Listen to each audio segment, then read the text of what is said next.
I ran because of that rising anti-immigration and the targeting, especially of Muslim Americans in the first Trump administration. I really felt strongly that we needed to break stereotypes. They are hypocrites in so many ways, in particular with J.D. Vance, our vice president, who has an Indian American descent wife whose children are half Indian American as well. It's a fundamental betrayal, not just of the values of America, but it's a betrayal of his own family. Indian Americans have contributed in so many ways, and growth in business. Protest is absolutely the right of every American citizen. Trump administration is temporary. We will see an end to the administration. Tyrannies and authoritarian regimes come and go, but the values that people fight for will always continue forward. Hello and welcome to this episode of Tracking Trump on DeKoder. I'm Nidhi Razdan. Well, we've been focusing on this story quite a bit over the last few weeks. The rather difficult time that immigrants in the United States are facing, particularly Indian Americans. The Indian American community has been amongst the most successful immigrant groups in the US. They have lived and worked in America for decades. Their median household income is actually on the much higher end of the spectrum when you compare it with the average American family. They've contributed so much to the American economy in creating jobs and with their skills. But today we see increased hostility against immigrants in general, but it includes Indian Americans for the very first time. And much of this is being fueled by Republican leaders, by MAGA supporters themselves, whether it is the H-1B visa backlash, and so much more. Our special guest on the program today is someone who I think really sort of represents the American dream for so many people born in India who look towards the United States to fulfill those dreams. Ghazala Hashmi is the Lieutenant Governor of Virginia. She has been a US Senator. She's a member of the Democratic Party, the first Asian American and a Muslim to hold a statewide office in Virginia. She was born in India but raised in the United States and has really risen to the top in her profession. Ms. Hashmi, thank you very much for joining us today. Well, thank you so much. I just wanted to talk a little bit about your own story. You were born in Hyderabad. You moved at a very young age with your family to America, where you were brought up. And as I said, it's really the American sort of success story that we all talk about. Today, when you see this rising anti-immigrant sentiment in the US, including against Indian Americans, how does that make you feel? Well, it's a critical part of the reason why I ran for office the first time in 2019 when I ran for the Virginia State Senate to represent the area in which I live in Virginia, which is the capital city, Richmond City. I ran because of that rising anti-immigration and the targeting, especially of Muslim Americans in the first Trump administration. I really felt strongly that we needed to break stereotypes. We actually needed to have representation in higher offices, and we needed to be speaking out. And one thing that I certainly know in my heart and in my lived experiences, I grew up in Georgia and then moved to Virginia, is that the sentiments of anti-immigration or anti-Muslim and the xenophobia that we see in certain circles here in America, that is actually not the sentiment of the majority of people who live in this country. My own experiences have shared with me that people value the immigrant voices. People really deeply appreciate the ways in which so many different immigrant communities have shaped this nation. And so in running for office, I wanted to counter the narrative that Trump and his followers were building and really show what the values of more Americans are really all about. Having said that, do you get feedback on the ground from those in the Indian American community about their own lived experiences of the current anti-immigrant political atmosphere, certainly in the country? What do they tell you? What are they saying? How has it affected their daily lives in any way, if it has? Well, yes, the issues that we see with the H-1B visas, the efforts to stop immigration processes, all of that is hurting a variety of different immigrant communities, and Indian Americans are not immune to that. My office receives many outreach from constituents, people asking for assistance with immigration issues, with visa challenges, and the uncertainty of what their children's future is here in this country. So we are working very closely with our federal partners, our Virginia U.S. senators, as well as our representatives in the House of Representatives to ensure that Virginians at least have the full and proper representation that they need, and also access to the legal immigration process. And it's something that is so critically important, for Virginia's economy in particular, the contribution that immigrant communities make, especially in the fields of technology and medicine, in small business and entrepreneurship. That is what helps so many of our local economies grow. It really contributes to the health of Virginia's economy.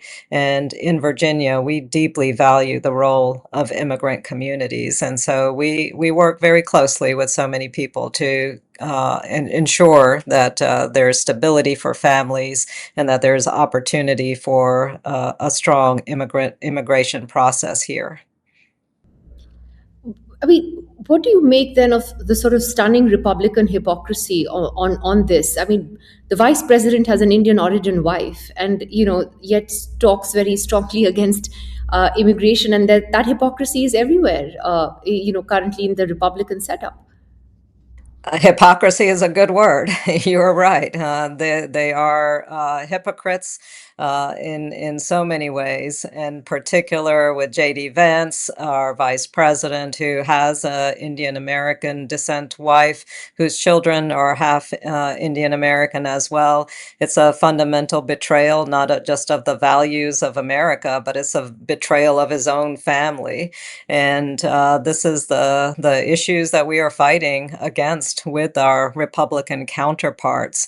They've done a lot to try to persuade Indian Americans to support them politically, and to contribute to their political campaigns. And yet, what we see in the reality is a betrayal of that and that fundamental trust. There is scapegoating that frequently occurs. There's a closure of immigrant structures, the immigration structures. There's an attack on so many different communities. And I think more and more of our immigrant communities are seeing that hypocrisy for what it is, and understanding that these folks are not on their side. There is an attempt to really shut the doors on brown and black communities, particularly through immigration. Are you a little concerned, though, that I think one of the healthier aspects of the India-US relationship has been the people-to-people relationship, particularly, families and students going to study in university. And this year, or rather late last year, student admissions from India were down 44% from the previous year. Indian students are now looking at other countries because, there's so much chaos in America. They don't feel safe on campuses there anymore. So are you worried that relationship is being undermined? Absolutely. My own father came to this country in the 1960s as an international student, and came to pursue his degree in higher education in the States. And so the impact on our colleges and universities is very serious. We're monitoring it closely, particularly in our flagship institutions here in Virginia.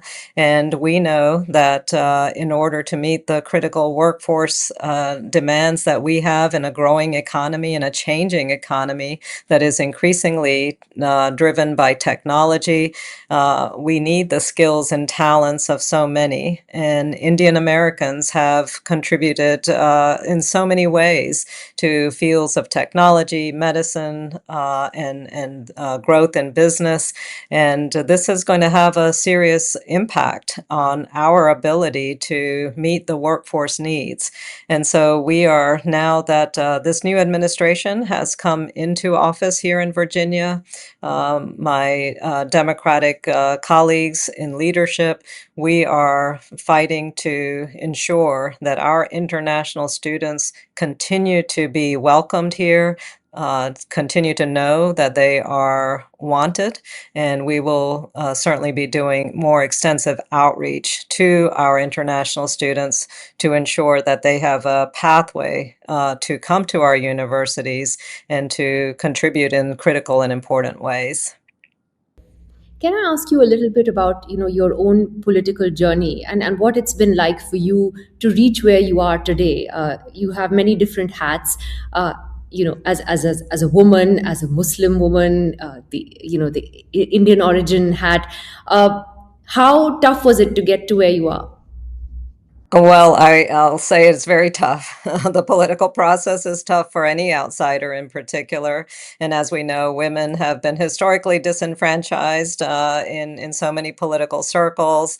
Virginia just elected its very first woman governor. My friend Abigail Spanberger is the first woman governor in Virginia in all of its history. And so we are still working and chipping away at those glass ceilings, all those barriers that have disenfranchised many people, whether it's by gender or race or ethnicity or religion. And I think it's really important that folks like me know that we are fighting to ensure that there are pathways for more people to follow. I may be the first, but I know I'm not the last.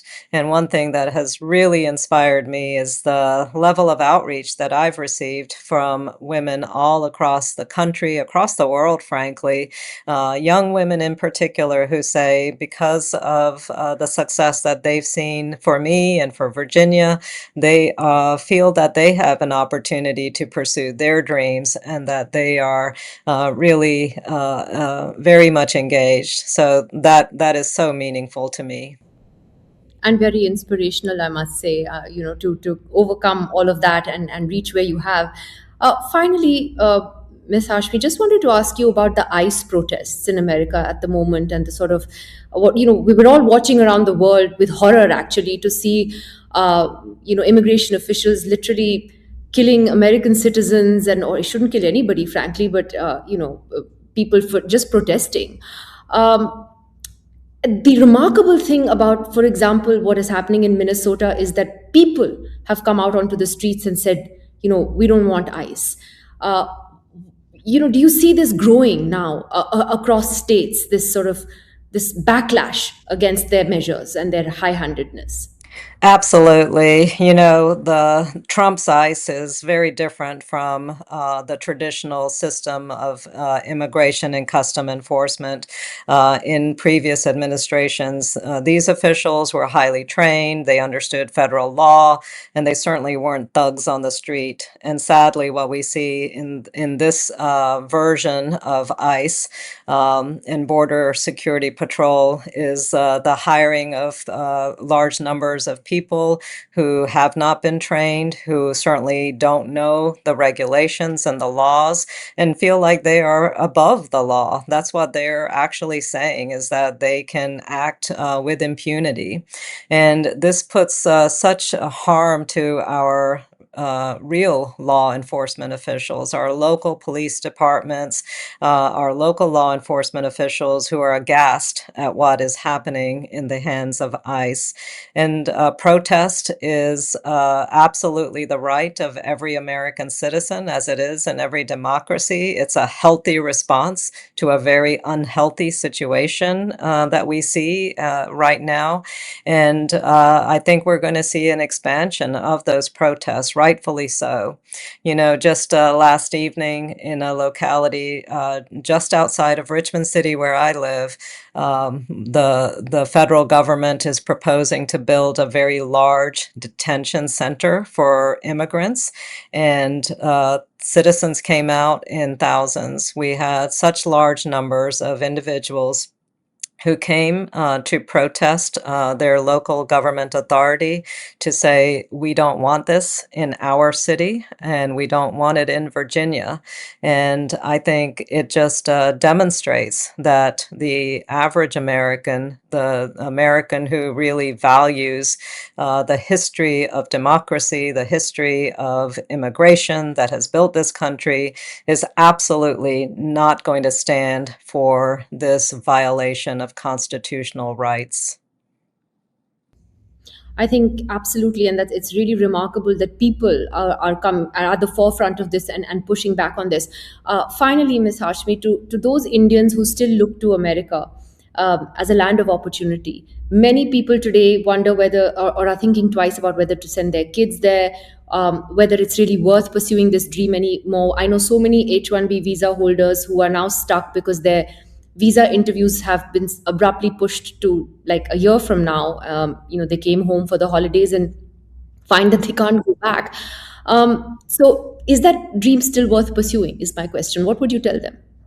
I would say absolutely. The good news about American presidencies and administrations is that they are temporary. And in contrast to their temporariness, the values of democratic freedom and human rights, as well as the values that are enshrined in our Constitution, stand the test of time. And so one thing we know is that the Trump administration is temporary. We will see an end to the administration, and we will see a changing of the guard, basically. We have midterm elections coming up next November. They will recast how our Congress is composed. I have great optimism that we're going to see people elected who want to make sure that we are fully committed to protecting human rights and constitutional rights, and we will see a restoration. And I would encourage anybody to make sure that they are looking at the long perspective of history. Tyrannies and authoritarian regimes come and go, but the values that people fight for will always continue forward. It's hard to believe, though, that it's only been a year of Donald Trump. It There's still has. 3 more to go. I know. Like I said, it's been the longest January and certainly the longest 1 year that I think many of us recall. But Ghazala Hashmi, wonderful to talk to you. Thank you very much for joining us on Decoder today. Thank you.